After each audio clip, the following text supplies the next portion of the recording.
Ապրիլի 15-ին Անի Գրանդ հյուրանոցում տեղի կունենա մի շատ կարևոր քննարկում, որը վերաբերում է երեխաների իրավունքների պաշտպանությանը, եւ քննարկումը այսպես է կոչվելու երեխաների իրավունքների պաշտպանությունը մեդիա լուսաբանման ընթացքում, որի կազմակերպիչը Ռուբինա Պետրոսյանն է, ով հանդիսանում է Լույս եւ Սեր իրավունքների պաշտպանության հասարակական կազմակերպության նախագահ եւ նաեւ իրավապաշտպան։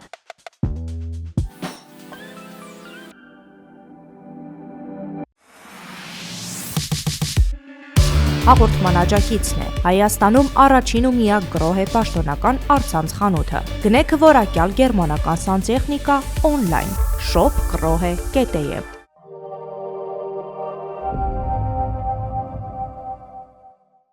Ռուբինա ջան, ձեր մոնիտորինգի եւ դիտարկումների արդյունքում տեսել եք, որ խնդրահարույց թեմա է դա եւ ռիսկեր է իր մեջ պարունակում։ Ինչպես հանգեցիք այդ եզրակացության եւ ինչու կազմակերպեցիք հենց այդ քննարկումը։ Պանելային քննարկման գաղափարը վաղուց կար, բայց ավելի այսպես կոչված գործնական փուլ մտնելու ազդակը եղավ հենց օրինակ 2025 թվականի ամանորյա միջոցառումների ընթացքում տարբեր թիրախային խմբերում գտնվող երեխաների հետ կապված տարբեր ռեպորտաժների, հաղորդումների, միջոցառումների մասնակից լինելու արդյունքում այնպիսի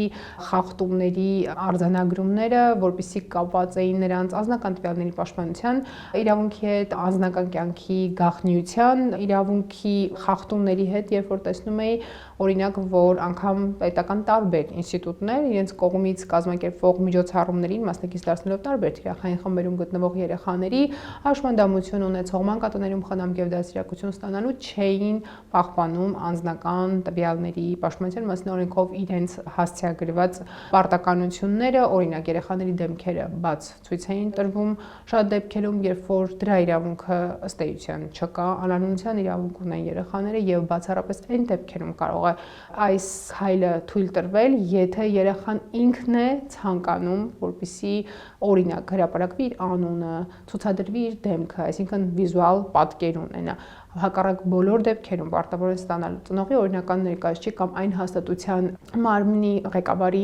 թույլտվությունը, որի խնամքի եւ դաստիարակությանը տվյալ պահին հանձնված է երեխային։ Թեման այսպիսին է երեխաների իրավունքների պաշտպանությունը մեդիա լուսաբանման ընթացքում։ Այդտեղ որտեղ եք տեսել բացեր հենց լրագրողների եւ մեդիայի շրջանակում։ Վերջին տասնամյակներում տեղի ունեցող հասարակական, քաղաքական, մշակութային եւ սոցիալական բոլոր փոփոխությունները իրենց հերթին փոփոխություններ բերեցին նաեւ բոլոր ոլորտներում, այդ թվում նաեւ երեխաների իրավունքների պաշտպանության ոլորտում, մեդիայի գործունեության ոլորտում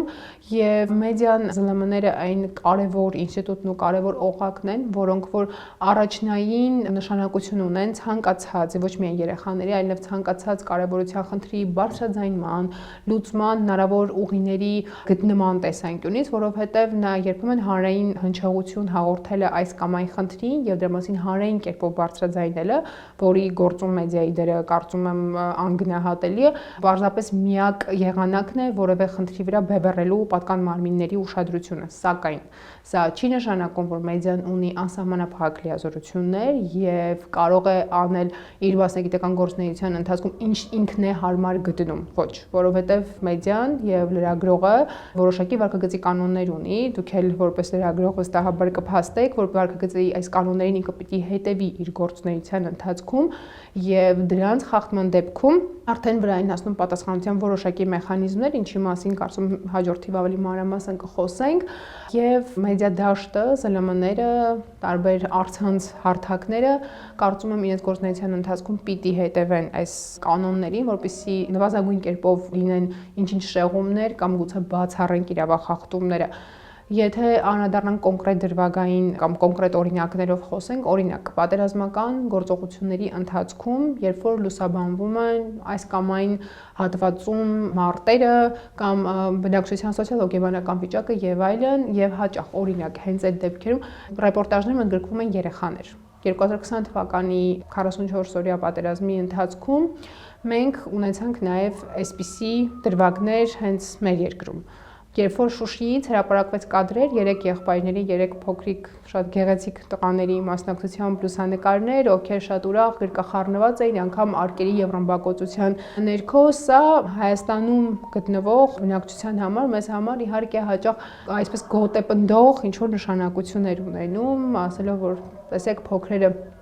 ավելի ամուր են, իրավունք չունեն կնկճվելու եւ այլն, բայց արդյոք այս ռեպորտաժները պատրաստելիս, այս լուսանկարները նկարելիս եւ հրապարակելիս լրագրողը իր մասնագիտական գործունեության իրականացման ընթացքում պահպանել օրինակ այնպիսի կարևոր կանոն, վարքագծի էթիկայի կանոն իր համար, ինչպիսին օրինակ երեխայի անանունության, գաղտնիության իրավունքներ, երկրորդ ստացել էր ծնողի կամ այլ օրինական ներկայացուցիչի համաձայնությունը այդ լուսանկարը կամ ռեպորտաժը պատրաստելիս երեխայի մասնակցությամբ եւ այնուհետեւ հրապարակելիս, թե ոչ, որովհետեւ այս լուսանկարները շատ արագ կայծակնային արագությամբ, օրինակ կոնկրետ այս դեպքով տարածվեցին համացանցում եւ բնականաբար հասանելի դարձան ոչ միայն մեզ համար, ամբողջ աշխարհի համար եւ նաեւ այդ ժամանակ մեզ հետ ռազմական գործողությունների մեջ գտնվող թշնամի պետության համար, այսինքն որ շատ հեշտ կերպով կարելի է թիրախավորել այս երեխաներին, լոկալ տեղը ճշտել եւ անդառնալի հետևանքներ ունենալ հենց երեխաների համար։ Իսկ շատ հաճախ լրագրողները եւ դպրոցի տնօրենները եւ այլն ասում են, որ նպատակը արդարացման միջոց է, այսինքն նպատակ ունեն, որպեսզի եթե օրինակ մանկատանը լուսանկարում են երեխաներին եւ դրանք հրապարակում են, որպեսզի գումար կարողանան հավաքել, որպեսզի այդ երեխաներին կարողանան ինչ որ չափով ապահովել։ Նույնիսկ պատերազմների ժամանակ տեսնել ենք, որ միջազգային ալիքներով, միջազգային թերթերը, պարբերականները նաեւ նույնպես լուսաբանում են Սիրիայից տուժած, տարբեր արաբական գարնան ժամանակ մանավանդ շատ էին հրապարակվում նման լուսանկարներ։ Ինչպես կարելի է դուրս գալ այդ ռիսկերից, այսինքն որն է ոսկե միջինը, որ կարելի է պահպանել պարզապես։ Գիտեք, ես այն համոզումը չունեմ, որ նպատակը միշտ արդարացնում է միջոցները, որովհետև UNICEF-ը որպես միջազգային իրավապաշտպան կազմակերպություն, այլ իրավապաշտպան կազմակերպություններ, որոնց գործունեությունը հատկապես միտված է երեխաների իրավունքների պաշտպանությանը եւ տարբեր երկրների, թվում նաեւ Հայաստանի Հանրապետության սահմանադրությունը ասում են, որ երեխայի լավագույն շահը պետք է լինի բոլոր պետական մարմինների եւ երեխաների իրավունքներին առնչվող այլ ինստիտուտների եւ կազմակերպությունների գործունեության առանցքում եւ ցանկացած գործունեության ընթացքում ցանկացած սուբյեկտ պետք է ելնի սրանից եւ երեխայի լավագույն շահին ստորադասվում է մնացած բոլորի շահերն ու բոլոր նպատակները։ Սա որպես ելակետ բոլոր մարմինների եւ սուբյեկտների համար այս գործողությունների տեսանկյունից։ Իսկ ինչ վերաբերում է լրագրողներին իրենց գործունեության ընթացքում այսպիսի լուսաբանումներով, այսպես կոչված բարի նպատակների հետևից գնալով հնարավոր խախտումներին, լրագրողների միջազգային ֆեդերացիան իր ամփոփումներից մեկում վեր էր հանել մի քանի հիմնարար խախտումներ, որոնք թույլ էին տրվում լրագրողների կողմից եւ որոնցից նշում են, որ պետք է լրագրողները խուսափեն հատկապես օրինակ իրավախախտ երեխաների դեպքում, տարբեր աղետներից տուժած երեխաների դեպքում ռեպորտաժներ պատրաստելիս, հրապարակումներ անելիս, սովորաբար ինչ էր նշում ֆեդերացիան իր ամփոփման մեջ իր դիտարկումներում, ասում էր, որ այս երեխաները դիտարկվում են որպես թույլ, տգետ, տուժած, սեփական կարծիքը արտահայտելու ոչ ունակ մարդիկ, ովքեր հետագայում սոցիալիզացվելու, հասարակության մեջ լիարժեք կերպով ընդգրկվելու տեսանկյունից խնդիրներ են ունենում։ Այս երեխաները պիտակավորվում են, այս երեխաների անանունության պահպանումը խախտվում է եւ հետագայում ինչ-ինչ հանգամանքներում, տարբեր միջավայրերում ընդունվելու, ընկալվելու, ճիշտ ընկալվելու առումով բազմաթիվ խնդիրների են բախվում։ Եվ այս առումով լրագրողների համար նաև մշակեցին վարքագծի կանոններ, որոնք ուղենիշային պիտի լինեն եւ լրագրողները պիտի հետևեն այսպիսի բոլոր դեպքերում հրապարակումներ պատրաստելիս, ռեպորտաժներ պատրաստելիս։ Գոյություն ունի արդյոք կարգ, գնում է լրագրողը մանկատուն լուսաբանելու։ Այդ կարգը ինչ ընթացակարգ է մասին է խոսքը, կարող եք ասել, ինչ անել։ Ես կոնկրետ օրինակով ասեմ մեր իմ կողմից հիմնադրված հասարակական կազմակերպության օրինակով։ Տարիներ շարունակ համագործակցում ենք, աշխատում ենք տարբեր սոցիալական պաշտպանության հաստատությունների, մանկատների հետ, բարեգործական միջոցառումների մասնակից են դառնում երեխաները, տարբեր բարեգործական ծրագրեր են իրականացնում իրենց հետ եւ նաեւ միևնույն ժամանակ այսպես կոչված ուսումնական դասընթացներ են կազմակերպվում այս նպատակով էլ տարբեր ծրագրեր իրականացնում են եւ յուրաքանչյուր անգամ ունենալով ծանոթություն տվյալ հաստատության ղեկավարի հետ, ունենալով անձնական շփում, յուրաքանչյուր անգամ, յուրաքանչյուր միջոցառումից առաջ այս մասին պարտադիր կերպով եւ ես, որպես հասարակական կազմակերպության հիմնադիր նախագահ եւ օրինակ մանկատան տնօրենը իրազեկում եւ ստանում ենք համապատասխան թույլտվություն ոլորտային քաղաքականությունը մշակող մարմնից, տվյալ դեպքում աշխատանքի եւ սոցիալական հարցերի նախարարության համապատասխան ստորաբաժանումից, այնուհետև նոր իրականացնում ենք այն միջոցառումը կամ ծրագիրը, որը որ պիտի իրականացվի։ Միայն այս հաստատումից հետո եւ յուրաքանչյուր անգամ, այսինքն երբևէ սա չի կարող շրջանցվել։ Բացի դրանից, եթե օրինակ միջոցառումը պետք է լուսաբանվի, եւ լրագրողներին, ովքեր որ մեզ հետ են լինում կամ գալիս են լուսաբանելու եւ մյուս անձանց, ովքեր այդտեղ են եւ օրինակ ունեն հեռախոս եւ կարող են դրանով ինչ որ նկարահանումներ անոր, ասվում է, որ երեխաների դեմքերը չպետք է երևան, որովհետեւ այս երեխաները հուզական, բավական բարձր ֆոն ունեն եւ ոչ բոլորն են այն տարիքում եւ հասունության այն աստիճանում, որ օրինակ կարող ենք հստակ ճշտել, արդյոք ինքը ցանկանում է, որպեսզի X ռեպորտաժում երևա իր դեմքը, իմանան իր մասին, թեև մենք ապրում ենք փոքր հանրապետությունում եւ բոլորն իրար ճանաչում են կամ այդ համայնքում, որտեղ իրենք հաճախում են դպրոց, գիտեն, որ օրինակ իրենք մանկատան սաներ են։ Այս ամենի մասին թեև շատ լրագրողներ գիտեն, իհարկե, պետք է սա էլ նշել եւ շատ ԶԼՄ-ներ եւ իրենք պահպանում են վարքագծի իրենց համար սահմանված կանոնները, բայց մենք եւս զգուշացնում ենք։ Շատ հաճախ նաև ծնողներն են խախտում իրենց երեխաների իրավունքները այն առումով, որ սոցցանցերում տեղադրում են երեխաների լուսանկարները, նորացնի լուսանկարները, առանց գիտակցելու, որ դա երեխայի իրավունքն է, դա ծնողից զերծ է, չէ՞, այդ իրավունքը։ Միանշանակ։ Ինչ կասեք այս մասով։ Այս հարցում ես շատ կատեգորիկ մոտեցում ունեմ եւ գուցե հիմա ասածից համար շատերն ինձ կքննադատեն, կասեն մենք մեր երեխան ինչ կուզենք կանենք, ինչ կուզենք կհրապարակենք, բայց սա բավականին ռիսկային, բավականին վտանգավոր եւ երեխային սեփական ինքնությունը ձևավորելուց զրկելու միտված գործողություն է, գործունեություն է հենց սեփական սրտացավ, այսպես կոչված ծնողների կողմից։ Այս երևույթը, երբ որ ծնողները իրենց երեխաների վերաբերող տեղեկատվությունը, բովանդակությունը հրապարակում են սոցցանցերում, անվանվում է հաճախ մոնետիզացված բովանդակություն եւ այս երևույթը կոչվում է sharenting։ Sharenting անգլերեն եզրութաբանությամբ հայերենում հայերեն ինչքան էլ շատ լայն հնարավորություններ ունի եւ հարուստ լեզու է, չգիտեմ, հայերեն համարժեքը դեռ չեմ գտել։ Sharenting, այսինքն երբ որ ծնողները իրենց երեխաներին վերաբերող տեղեկատվությամբ կիսվում են իրենց հաշիվներում, սոցցանցերում, այդպիսով իրենք հետապնդելով բարի նպատակ, ընդհանրապես իրենց երեխայի գեղեցիկ լուսանկարը փորձելով կիսվել, սակայն սա ունի շատ իրենում թաքնված տարբեր տարրեր։ Առաջին հերթին դու քո երեխային զրկում ես իր սեփական ինքնությունը հետագայում ձևավորելու հնարավորությունից։ Այդ պահին որևէ մեկը չգիտի իր մանկահասակ երեխան չափահասության հասնելուց հետո արդյոք հաշտ կլինի այդ նկարի հրապարակման հետ մեկ։ Երկրորդ, սա շատ վտանգ ունի այն առումով, որ հրապարակումը բավականին լայն շրջանակի համար եւ օրինակ ամերիկյան հետազոտությունները ցույց են տալիս, ինչի օրինակը բերեցի Ամերիկայի վրա, որովհետեւ մեր երկրում դեռ այս մակարդակում խնդիրն այնքան չի բարձրացել կամ գուցե վտանգները այնքան ռեալ տեսանելի չեն, որպեսզի սկսվի ինչ-որ դիտարկումներ, ուսումնասիրություններ։ Ամերիկայում հետազոտությունները ցույց են տալիս, որ հաճախ ծնողների կողմից հրապարակված լուսանկարները շատ լավ աղբյուր, շատ լավ նյութ են դառնում օրինակ մանկապիղծների, սեռական այսպես կոչված գիշատիչների համար, վերցնում են նկարները, հրապարակում, օգտագործում իրենց բազմաթիվ կայքերում, դրանցով ստանում զգալի շոշափելի եկամուտ եւ հետագայում նաեւ հենց նույն երեխաների համար ֆիզիկական վտանգների սպառնալիք են ստեղծում։ Sharenting-ը ունի իրենում նաև այլ տարեր կապված օրինակ ինֆլուենսեր ծնողների հետ կապված կամ երբ ծնողները երեխաներին են դարձնում այսօրվա այս մեր բլոգերային իրականության մեջ ինֆլուենսերներ, եթե օրինակ 14 տարեկան, 16 տարեկան երեխայի աշխատանքի ընդունման համար ծնողի օրինական ներկայացուցիչի համաձայնությունը պետք է, որպեսզի գործատուն աշխատանքային պայմանագիր կնքի երեխայի հետ, ըստ էության ինֆլուենսեր ծնողների աշխատանքում ներգրավում եւ աշխատանքային օրենսգրքի համատեքստում տեղավորվում են աշխատողի կարգավիճակով, մի քիչ պատկերավոր կերպով, եթե ասեմ, նաև երեխաները։ Բայց նրանց վրա աշխատանքային օրենսդրությունը այս առումով չի կիրառում, որովհետև իրենք գտնվում են օրինակ իրենց տան տարածքում, իրենց պրոդյուսերը, սցենարիստը, ռեժիսորը իրենց մայրն է կամ հայրը եւ այս առումով դուրս են այս իրավական կարգավորումից եւ օրենքի այս դաշտից ու համատեքստից։ Բայց չէ որ նրանք մասնակից են դառնում նույն ծնողի եկամտաբեր, բավականին եկամտաբեր գործունեությանը եւ ապահովում են շատ հաճախ այդ բավականին բարձր շահույթը, որովհետեւ այսօր բլոգերները, ինֆլուենսերները, ցանկացած այլ մասնագիտական գործունեություն իրականացնող, լուրջ գործունեություն իրականացնող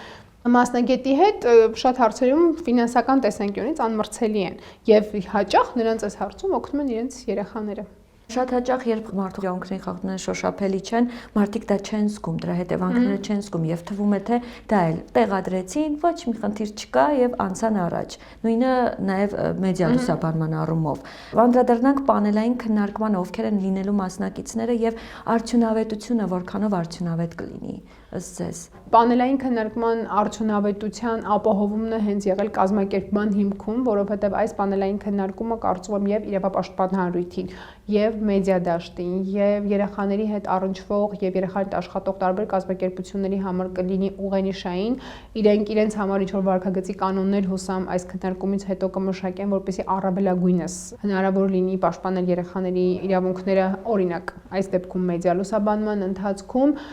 եւ պանելային քննարկման խոսնակներից մեկը լրագրող է, որը որ երկար տարիներ լուսաբանել է ոլորտը, մյուսը UNICEF-ի ներկայացուցիչն է լինելու եւ լինելու է նաև իրավապաշտպան, ով որ երեխաների իրավունքների պաշտպանությամբ է զբաղվում երկար տարիներ մեր հանրապետությունում եւ նաև լինելու է բլոգեր, լրագրող խոսնակներից մեկը, ով հենց իր բլոգում խոսում է այն թեմաների մասին, որոնց մասին լռում են շատերը, խոսում է գրագետ, խոսում է ճիշտ եւ այս ինֆլուենսերի կերպարը